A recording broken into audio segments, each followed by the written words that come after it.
goil an tálam mar go mbeadh gríthe leis an sport agus mar sin ní chaithim an ama ar líne ach tuigim ó achtarí a tharla do háide ar na bliantaí gur bumaí gasar a duling margheallar thromaíocht ar líne agus síos na bunraingine.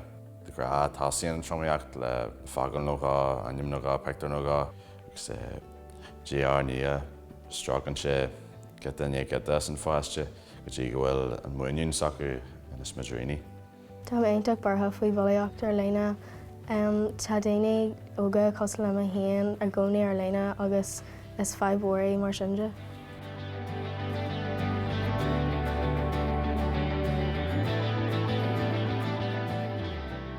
Ceapam haon go bhfuil an cibearbhulaíocht in aghaidh bhfuilmhór agus tá sé ann fasach mar níl tábhailte rudaí a deanú faoi agus tá sé an caiiteanta go háirithe le scolarí atá níos óige thart fan níos 2 3 bliain d'aois.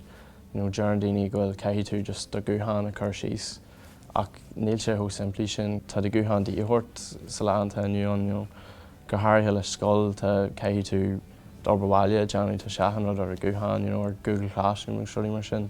Tá triomaíocht ar líne dó aice agus ní aiceann na card na pláistí agus daoine fuasta tuismitheoirí an triomaíocht sin.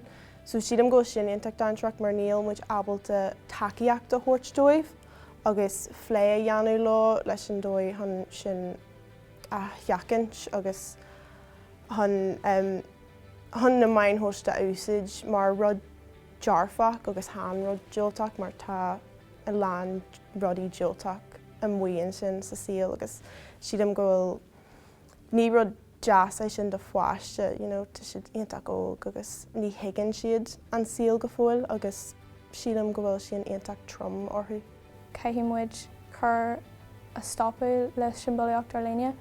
I mór haon tá freagracht ag scoileanna agus ba cheart clár a chur a bheith acu faoi na háirithe a bhaineann le bullaíocht ar líne.